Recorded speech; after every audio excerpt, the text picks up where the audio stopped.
सुरेश पिछले 10 सालों से हाईवे पर ट्रक चला रहा था। रात दिन स्टीयरिंग व्हील थामे रहना और ढाबों का खाना खाना उसकी मजबूरी बन चुका था। लेकिन सुरेश के हाथ में एक जादू था। वो मटन करी बेहद लाजवाब बनाता था। एक शाम वो अपने गांव के पास वाले हाईवे की छोटे से बंद पड़े ढाबे के पास रुका। उसके साथ उसका पुराना दोस्त और क्लीनर दीपक भी था। सुरेश ने ट्रक रोका और नीचे उतरा। दीपक, देख इस जगह को। सालों से ये ढाबा बंद पड़ा है। यहाँ की मिट्टी में कुछ बात है यार। भैया, जगह तो बढ़िया है, पर हम यहाँ क्यों रुके हैं? मालिक का माल सुबह तक शहर पहुँचाना है। और आप यहाँ क्या देख रहे हो? मैं अपनी पूरी जिंदगी इस ट्रक के केबिन में नहीं गुजारना चाहता दीपक। कब तक हम दूसरों का माल ढोते रहेंगे? मेरा भी एक सपना है यार। सपना? भैया, ड्राइवर का सपना सिर्फ एक कप कड़क चाय और साफ सड़क होती है। आप कोई नया ख्वाब मत पालो। नहीं दीपक, मैं सच कह रहा हूँ। जब भी मैं घर पर मटन करी बनाता हूँ, पूरा मोहल्ला तारीफ करता है। क्यों ना हम ये ट्रक चलाना छोड़ दें और यहाँ अपना एक ढाबा खोलें। सिर्फ मटन करी और तवा रोटी बेचेंगे। क्या? ट्रक छोड़ दे? भैया, दिमाग तो ठीक है आपका। मटन करी बेचना कोई मजाक है क्या? पैसे कहाँ से आएंगे? और अगर लोग नहीं आए तो? डर मत मेरे भाई, मैंने कुछ पैसे बचा कर रखे हैं। इस हाईवे पर रात को हजारों ट्रक गुजरते हैं। सब ड्राइवर अच्छे खाने के लिए तरसते हैं। अगर हम उन्हें घर जैसा मटन खिलाएंगे तो वो खींचे चले आएंगे। बात में दम तो है भैया। ढाबे का खाना खा खाकर मेरा पेट भी खराब हो चुका है। पर गांव वाले क्या कहेंगे? कहेंगे कि शहर से कमाकर लौटा और यहाँ चूल्हा फूंक रहा है। दुनिया का काम है कहना दीपक। जब मेरे हाथ की बनी मटन करी की खुशबू फैलेगी ना, तो यही गांव वाले सबसे पहले लाइन में खड़े होंगे। बस तू मेरा साथ दे। ठीक है भैया, अगर आपने फैसला कर ही लिया है तो मैं आपके साथ हूँ। कल सुबह ही मालिक को ट्रक वापस सौंपते हैं और अपना काम शुरू करते हैं। जिसके बाद दोनों ट्रक में बैठे और अपनी नई मंजिल की तरफ बढ़ गए। नौकरी छोड़ने के बाद सुरेश और दीपक ने उस पुराने ढाबे के मालिक से बात की और उसे किराए पर ले लिया। अगले कुछ दिनों तक दोनों ने मिलकर ढाबे की साफ सफाई की। गांव के लोग उन्हें देखते और आपस में कानाफूसी करते थे। एक सुबह सुरेश बाजार से ताजा मटन और खड़े मसाले लेकर आया। आज ढाबे का पहला दिन था। उफ, ये धुआं तो हालत खराब कर रहा है भैया। वैसे आपने मटन तो बहुत बढ़िया लाया है, लेकिन खुशबू कब आएगी? धीरज रख दीपक, मटन करी बनाने में जल्दबाजी नहीं करते। ये जो खड़े मसाले में पीस रहा हूँ ना, यही असली जादू है। प्याज को एकदम सुनहरा होने तक भूनना पड़ता है। अरे सुरेश, ये क्या तमाशा लगा रखा है? ट्रक चलाना छोड़कर यहाँ मटन पका रहे हो? लेकिन इस उजाड़ जगह पर कौन ही आएगा खाने? मंगत भाई, तमाशा नहीं, पेट पालने का जरिया है। हाँ बैठिए, आज पहला दिन है, आपको अपने हाथ की मटन करी चखाता हूँ। अरे नहीं भाई, मुझे नहीं खाना। वैसे भी हाईवे के किनारे धूल मिट्टी में कौन बैठेगा? पैसे डूब जाएंगे तुम्हारे। मैं तो बस समझा रहा हूँ। मंगत चाचा, आप हौसला नहीं बढ़ा सकते तो कम से कम हौसला तोड़ो भी मत। हमारे भैया जैसा मटन पूरे जिले में कोई नहीं बना सकता। छोड़ दीपक, बहस मत कर। मंगत भाई की बात भी अपनी जगह ठीक है, लेकिन हमें अपने स्वाद पर भरोसा है। दोपहर ढल चुकी थी और शाम होने आई थी। सुरेश की मटन करी तैयार हो चुकी थी। तांबे की हांडी से उठती हुई खुशबू अब धीरे धीरे हवा में तैरने लगी थी। मसालों और भुने हुए मटन की महक इतनी लाजवाब थी कि हाईवे से गुजरने वाले लोग अपनी गाड़ियां धीमी करने लगे थे। वाह भैया, क्या रंग आया है! एकदम लाल तरी और गाढ़ी ग्रेवी, देखकर ही मुंह में पानी आ रहा है। दीपक, हमारी किस्मत इस हांडी में बंद है। चल, अब जल्दी से लालटेन जला दे। अंधेरा होने वाला है और ट्रकों की आवाजाही शुरू हो गई है। ठीक उसी समय हाईवे पर एक बड़ा ट्रक आकर रुका। उसमें से एक थका हुआ ड्राइवर और उसका हेल्पर नीचे उतरे। खुशबू उन्हें सीधे सुरेश के चूल्हे तक खींच लाई थी। ये उनके ढाबे के पहले ग्राहक थे। भाई साहब, क्या खुशबू है! मैं पिछले 50 किलोमीटर से सिर्फ ढाबा ढूंढ रहा हूँ, पर ऐसी महक कहीं नहीं मिली। क्या बना है? भाई जी, ये देसी मसालों वाली मटन करी है। आज ही ढाबा शुरू किया है। आप बैठिए, एकदम गर्मा गर्म परोसता हूँ। यार बलदेव, खुशबू तो वाकई कमाल की है, लेकिन भाई स्वाद भी वैसा ही होना चाहिए। हाईवे के ढाबों पर अक्सर मसाले ज्यादा और स्वाद कम होता है। पाजी, आप एक बार हमारे सुरेश भैया के हाथ का मटन खा लोगे तो उंगलियां चाटते रह जाओगे।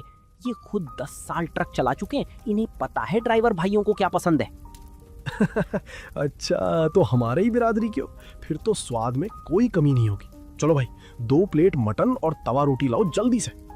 सुरेश ने फुर्ती से प्लेटों में तरीदार मटन निकाला और गरम-गरम रोटियां उनकी थाली में रख दी। दोनों ड्राइवरों ने पहला निवाला तोड़ा और मुंह में ला। ओए होए बलदेव, ये क्या चीज बना दी भाई ने? ऐसा मटन तो मैंने बड़े बड़े ढाबों में भी नहीं खाया। मसालों का संतुलन एकदम परफेक्ट है यारा।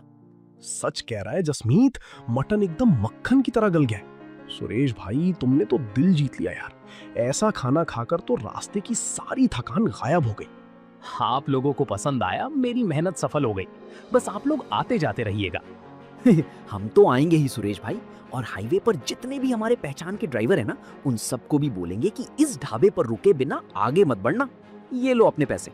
बलदेव और जसमीत ने अपना वादा निभाया था। उन्होंने रास्ते में मिलने वाले हर ट्रक ड्राइवर को सुरेश के ढाबे के बारे में बताया था। देखते ही देखते कुछ ही दिनों में सुरेश का ढाबा ड्राइवरों के बीच मशहूर होने लगा। अब हर शाम ढाबे पर 3-4 ट्रक जरूर रुकते थे। सुरेश दोपहर से ही मटन की तैयारी में जुट जाता था, लेकिन इस बढ़ती कामयाबी से गांव के कुछ लोग जलने भी लगे थे। अरे भाई, यहाँ तो मेला लगा हुआ है। इस सुरेश ने तो सच में दुकान चमका ली। क्यों सुरेश, बड़ी भीड़ है आज तो। क्या बात है, कोई जादू कर दिया है क्या मटन में? मंगत चाचा, जादू नहीं, इसे ईमानदारी और स्वाद कहते हैं। आप तो कह रहे थे कि पैसे डूब जाएंगे। देखिए, आज ढाबे में बैठने की जगह नहीं है। अरे अभी तो शुरुआत है छोटे, हाईवे का काम है। आज भीड़ है, क्या पता कल कोई नहीं आए। मंगत भाई, हम ईमानदारी से कमा रहे हैं और सबको इज्जत से खिला रहे हैं। आइए आप भी बैठिए ना, आज तो 2 निवाले खाकर ही जाइए। नहीं नहीं, मुझे देर हो रही है, मैं फिर कभी आऊंगा। प्यारे लाल वहां से खिसक गया, लेकिन सुरेश जानता था कि जैसे जैसे काम बढ़ेगा मुश्किलें भी आएंगी। तभी हाईवे से एक साथ 3 बड़े ट्रक आकर ढाबे के सामने रुके। ओए भाई, यहाँ का मालिक कौन है? हमें बलदेव ने भेजा है। उसने कहा कि अगर असली मटन खाना है तो इसी ढाबे पर रुकना। जल्दी से हमारे लिए खाना लगाओ, बहुत भूख लगी है। जी पाजी, मैं ही हूँ सुरेश। आप लोग हाथ मुंह धो लीजिए, खटिया बिछी हुई है। बस 5 मिनट में आपके सामने गर्मा गर्म मटन करी हाजिर होगी।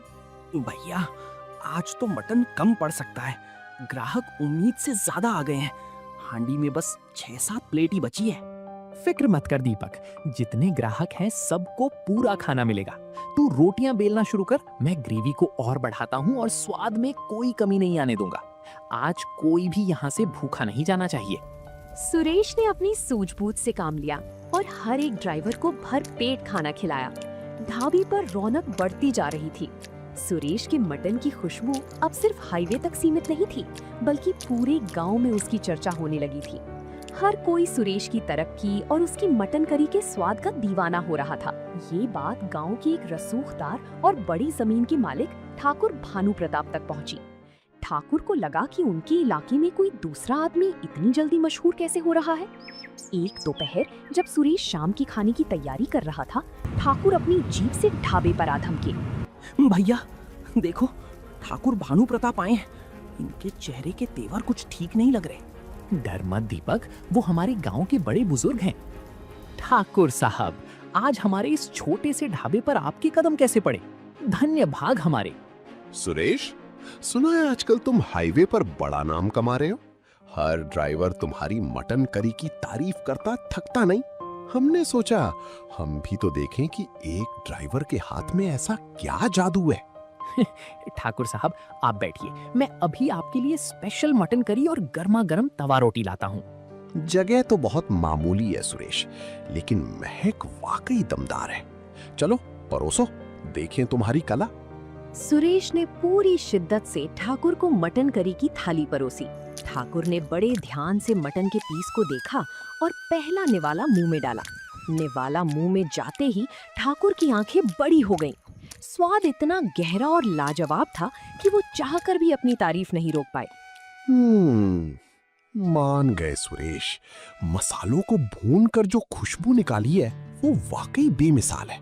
मटन अंदर तक एकदम जूसी है। हमारे घर के रसोइये भी ऐसा मटन नहीं बना पाते। देखा ठाकुर साहब, हमारे भैया की मटन करी का स्वाद ही ऐसा है, जो एक बार खा ले वो दीवाना हो जाता है। स्वाद में तो कोई कमी नहीं है सुरेश, लेकिन एक बात सुनो, इतनी बढ़िया चीज इस छोटे से टूटे फूटे ढाबे पर बेचना समझदारी नहीं है। शहर में बड़ा रेस्टोरेंट होना चाहिए इसका। ठाकुर साहब, मैं एक छोटा आदमी हूँ। मेरे लिए तो यही ढाबा और ये ड्राइवर भाई ही मेरी दुनिया है। मैं यहीं खुश हूँ। ठाकुर भानु प्रताप खाना खाकर और पैसे देकर चले गए। उनके चेहरे पर स्वाद का संतोष तो था, लेकिन दिमाग में कुछ और ही चल रहा था। ठाकुर भानु प्रताप के जाने के कुछ ही दिनों बाद सुरेश के ढाबे से महज 500 मीटर की दूरी पर एक बड़ा, पक्का और आलीशान ढाबा खुला। ठाकुर ने शहर से महंगे रसोइये बुलाए थे ताकि वो सुरेश के ग्राहकों को अपनी तरफ खींच सकें। दीपक ये सब देखकर बहुत परेशान था, लेकिन सुरेश अपने काम में मग्न था। भैया, देखा आपने, ठाकुर साहब ने हमारे ठीक सामने इतना बड़ा मटन पैलेस खोल दिया। अब हमारे इस छोटे से ढाबे पर कौन ही आएगा? वो तो ड्राइवरों को तरह तरह के ऑफर भी दे रहे हैं। दीपक, तसल्ली रख। हाईवे बहुत बड़ा है और भूखे पेट बहुत सारे हैं। ठाकुर साहब का अपना नसीब है, हमारा अपना नसीब। हम अपना स्वाद नहीं बदलेंगे। पर भैया, कल रात 2 ट्रक ड्राइवर जो हमेशा हमारे यहाँ रुकते थे, वो ठाकुर के यहाँ चले गए। मुझे डर लग रहा है कि हमारी मेहनत बेकार न चली जाए। क्यों सुरेश, कह रहा था ना मैं, हाईवे का भरोसा नहीं होता। अब ठाकुर साहब के सामने तुम्हारी ये मिट्टी की दुकान कितने दिन टिकेगी? अब तो मान जाओ, वापस ट्रक पकड़ लो। मंगत भाई, ट्रक चलाना सम्मान का काम था और ये ढाबा चलाना मेरा सपना है। बड़े होटल और बड़ी लाइटिंग से पेट नहीं भरता, पेट भरता है दिल से बनाए खाने से। मेरे ग्राहक स्वाद के दीवाने हैं, चमक धमक के नहीं। हाँ चाचा, और हमारे भैया की हाथ का स्वाद ठाकुर के शहर वाले रसोइये कभी नहीं ला पाएंगे। आप बस देखते जाओ। शाम ढल चुकी थी। ठाकुर के बड़े से ढाबे पर रंग बिरंगी लाइटें जगमगा रही थीं। शुरुआत में उत्सुकता के मारे कई ड्राइवर वहां रुकने लगे। सुरेश के ढाबे पर उस दिन सिर्फ एक ही ट्रक रुका। दीपक का दिल बैठ रहा था, लेकिन सुरेश ने मुस्कुराकर उस अकेले ड्राइवर का स्वागत किया। सुरेश भाई, आज हाईवे पे सब कह रहे थे कि आगे बड़ा होटल खुला है, पर मैंने कहा होटल चाहे जितना बड़ा हो, सुरेश के हाथ की मटन करी का स्वाद कहीं नहीं मिल सकता। मेरे लिए 1 प्लेट लगाओ भाई। पाजी, आपके इस भरोसे के लिए शुक्रिया। आज मैं आपको अपनी जिंदगी की सबसे बेहतरीन मटन करी खिलाऊंगा। दीपक, जल्दी से रोटी सेक। भले ही आज ग्राहक कम थे, लेकिन सुरेश का हौसला टूटा नहीं था। वो जानता था कि स्वाद की जंग में जीत उसी की होती है जो दिल से खाना बनाता है। एक शाम हाईवे पर बहुत भारी जाम लग गया था। गाड़ियों की लंबी कतारें लगी थी। उसी जाम में बलदेव और उसका ट्रक भी फंसा हुआ था, जो सुरेश का पहला ग्राहक था। उफ, ये जाम तो खुलने का नाम ही नहीं ले रहा। भूख के मारे पेट में चूहे कूद रहे हैं। चलो आज इस नए होटल का खाना भी चख ही लेते हैं। बहुत नाम सुना है इसका। हाँ बलदेव, बहुत चमक धमक है यहाँ। चलो देखते हैं शहर के रसोइयों में कितना दम है। दोनों ठाकुर के आलीशान ढाबे पर जाकर बैठ गए। कुछ ही देर में खाना उनकी टेबल पर आ गया। मटन का रंग तो बहुत लाल था, लेकिन जैसे ही दोनों ने पहला निवाला मुंह में डाला, उनके चेहरे का रंग बदल गया। अरे भाई, ये क्या बना दिया है? सिर्फ मिर्ची और गरम मसाला कूट कूट कर भर दिया है। मटन भी अंदर से एकदम सूखा और रबड़ जैसा है। इसमें तो कोई स्वाद ही नहीं है। ओए भाई, ये तुम्हारे शहर के रसोइये के हाथों की मटन करी है। ऐसा लग रहा है जैसे मटन को बिना भूने सिर्फ उबले पानी में मसाला मिलाकर दे दिया हो। इससे बेहतर तो हम अपने ट्रक के केबिन में छोटा चूल्हा जलाकर बना लेते। अरे भाई साहब, क्या बात कर रहे हो? हमारे रसोइये शहर के 5 सितारा होटल से आए हैं। मसाले भी सबसे महंगे इस्तेमाल होते हैं यहाँ। भाई, महंगे मसालों से स्वाद नहीं आता, स्वाद आता है पकाने के हुनर से। चलो जसमीत, यहाँ सिर्फ पैसों की बर्बादी है। पेट भरना है तो सुरेश के ढाबे पर ही चलना पड़ेगा। बलदेव और जसमीत खाना अधूरा छोड़कर वहां से उठ गए और सुरेश के मिट्टी के ढाबे की तरफ चल दिए। सुरेश अपने चूल्हे के पास हांडी में मटन को धीमी आंच पर भून रहा था। तभी उसे बलदेव और जसमीत आते हुए दिखाई दिए। उनके पीछे 2-3 और ट्रक ड्राइवर भी थे, जो ठाकुर के होटल का बेस्वाद खाना खाकर निराश हो चुके थे। दीपक का चेहरा खुशी से खिल उठा। भैया देखो, बलदेव पाजी और जसमीत पाजी आ रहे हैं। उनके चेहरे बता रहे हैं कि वो बड़े होटल से तंग होके आए। पाजी, आइए आइए। आज इतने दिनों बाद रास्ता भूल गए क्या? सुना है आगे बड़े होटल में बहुत रौनक रहती है। अरे सुरेश भाई, रौनक से पेट भरता तो क्या ही बात थी। वहां तो नाम बड़े और दर्शन छोटे वाला हाल है। शहर के रसोइये ने मटन के नाम पर सिर्फ लाल पानी पिला दिया। तुम्हारे हाथ का मटन याद आ गया भाई। सच कह रहा है बलदेव। सुरेश भाई, जल्दी से अपनी उस जादू वाली हांडी का ढक्कन हटाओ। आज तो हम बहुत ज्यादा भूखे हैं। कम से कम 4-4 रोटियां ज्यादा लाना। आप लोग बैठिए, मटन एकदम तैयार है। दीपक, जल्दी से थाली लगा और गर्मा गर्म रोटियां सेकना शुरू कर। सुरेश ने थालियों में मटन करी परोसी। गाढ़ी तरी, भुनी हुई प्याज का सौंधापन और देसी मसालों की महक ने माहौल बना दिया। जैसे ही बलदेव ने पहला निवाला खाया, उसकी आंखों में संतोष के भाव आ गए। ये है असली मटन करी। मुंह में जाती ही मटन घुल गया। जो स्वाद तुम्हारे इस मिट्टी के चूल्हे के खाने में है सुरेश भाई, वो ठाकुर के लाखों रुपए के होटल में भी नहीं मिल सकता। भाई वाकई कमाल का स्वाद है।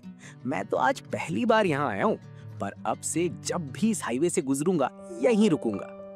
देखते ही देखते ठाकुर के ढाबे से उठकर आए सभी ड्राइवरों ने भरपेट खाना खाया और सुरेश की कला की जमकर तारीफ की। सुरेश ने साबित कर दिया था कि बड़ी इमारतें और महंगी लाइटें ग्राहकों को एक बार तो खींच सकती हैं, लेकिन उन्हें बार बार वापस लाने का काम सिर्फ और सिर्फ अच्छा स्वाद ही कर सकता है। उधर ठाकुर के होटल में सन्नाटा पसरने लगा था। उसके होटल की बड़ी बड़ी लाइटें तो जल रही थी, लेकिन अंदर की मेजें खाली पड़ी रहती थीं। दूसरी तरफ सुरेश की मिट्टी के ढाबे पर ट्रकों की लंबी लाइनें लगी रहती थी। तभी एक शाम ठाकुर भानु प्रताप होटल में सन्नाटा देखकर अपने मैनेजर और रसोइयों को बुलाते हैं। ये क्या तमाशा है? हर महीने लाखों रुपया मैं तुम लोगों की तनख्वाह पर खर्च कर रहा हूँ और होटल में एक कुत्ता भी नहीं भटक रहा। सामने देखो, उस सुरेश के टूटे ढाबे पर पार रखने की जगह नहीं है। ठाकुर साहब, हम तो अपनी तरफ से मटन करी को बनाने के लिए सबसे महंगे मसाले और शहर का सबसे बेहतरीन तरीका इस्तेमाल कर रहे हैं, पर वो ड्राइवर लोगों को हमारा मॉडर्न तरीका पसंद ही नहीं आ रहा। वो सब उस सुरेश के हाथ के स्वाद के पीछे पागल हैं। बहाने मत बनाओ। असल बात ये है कि तुम लोगों के खाने में वो ईमानदारी ही नहीं है जो एक आम इंसान को खींच सके। आज मैं खुद जाकर देखूंगा कि सुरेश ऐसा क्या कर रहा है। ठाकुर भानु प्रताप जब सुरेश के ढाबे पर पहुंचे तो वहां का नजारा देखकर दंग रह गए। हर खटिया भरी हुई थी, ड्राइवर हंसते मुस्कुराते हुए खाना खा रहे थे और सुरेश खुद बड़े प्यार से मटन पका रहा था। सुरेश ने ठाकुर को देखा तो तुरंत आगे बढ़ा। अरे ठाकुर साहब, आइए आइए, आज बहुत दिनों बाद आना हुआ। दीपक, ठाकुर साहब के लिए तुरंत साफ कुर्सी लगा। सुरेश, आज मैं यहाँ जमींदार बनकर नहीं बल्कि एक हारा हुआ बिजनेसमैन बनकर आया हूँ। मैंने इतना बड़ा होटल खोला, शहर के बड़े रसोइये रखे, फिर भी लोग मेरे यहाँ से उठकर तुम्हारी इस मिट्टी के चूल्हे पर आ जाते हैं। ऐसा क्या मिलाते हो तुम इस मटन में? ठाकुर साहब, मैं मटन में कोई गुप्त मसाला नहीं मिलाता। बस बात इतनी सी है कि मैं खुद 10 साल ट्रक चला चुका हूँ। मुझे पता है कि दिन रात धूल और मेहनत का सामना करने वाले मेरे ड्राइवर भाइयों को कैसा खाना चाहिए। मैं इसे धंधा समझकर नहीं बल्कि अपने भाइयों के लिए घर का स्वाद समझकर बनाता हूँ, धीमी आंच पर, तसल्ली से, बिना किसी मिलावट की। समझ गया सुरेश। बिजनेस सिर्फ पैसों और बड़ी इमारतों से नहीं बल्कि ग्राहकों की जरूरत को समझने और दिल से सेवा करने से चलता है। आज मुझे तुमसे बहुत बड़ी सीख मिली है। ठाकुर भानु प्रताप एक समझदार इंसान थे। उन्होंने अपनी गलती मान ली और अगले ही दिन अपने शहर के रसोइयों को वापस भेज दिया। उन्होंने सुरेश के सामने एक ऐसा प्रस्ताव रखा जिसने पूरे गांव को चौंका दिया। ठाकुर ने सुरेश को अपने आलीशान होटल का मुख्य पार्टनर बना दिया। तय ये हुआ कि होटल ठाकुर का होगा, लेकिन रसोई पूरी तरह से सुरेश संभालेगा और खाना उसी के देसी अंदाज में मिट्टी के चूल्हों पर बनेगा। भैया, यकीन नहीं होता, कल तक हम मिट्टी की दीवारों के बीच धुआं सहते थे और आज देखो हमारे बनाए मटन की खुशबू इस बड़े से हॉल में फैल रही है, और वो भी ठाकुर साहब की पार्टनरशिप के साथ। दीपक, जगह चाहे छोटी हो या बड़ी, हमारा हुनर और हमारी ईमानदारी नहीं बदलनी चाहिए। चूल्हा भले ही यहाँ ईंटों का बन गया है, लेकिन मसालों को पीसने और मटन को भूनने का हमारा तरीका वही पुराना है। ओए होए सुरेश भाई, अब तो तुम सचमुच के राजा बन गए यार। क्या शानदार जगह है। पर भाई, स्वाद में तो कोई बदलाव नहीं आया है ना? अरे बलदेव, कैसी बातें करता है। सुरेश भाई का ट्रक भली छूट गया हो, पर उनके हाथ का जादू कभी नहीं छूट सकता। खुशबू देख रहे हो, वही पुरानी और सौंधी है। पाजी, आप लोगों की वजह से ही मैं आज यहाँ तक पहुँचा हूँ। आप सब बैठिए, मैं अभी आप लोगों के लिए थाली लगता हूँ। सुरेश ने साबित कर दिया था कि अगर इंसान के पास सच्चा हुनर हो, वो कड़ी मेहनत करने के लिए तैयार हो और अपनी जड़ों से जुड़ा रहे, तो वो अपने छोटे से सपने को भी एक दिन सफलता की बहुत बड़े आसमान तक पहुंचा सकता है। तो दोस्तों, आप लोगों को ये कहानी कैसी लगी? कमेंट करके जरूर बताएं और ऐसी कहानियों को देखने के लिए वीडियो को लाइक करें और चैनल को सब्सक्राइब करें।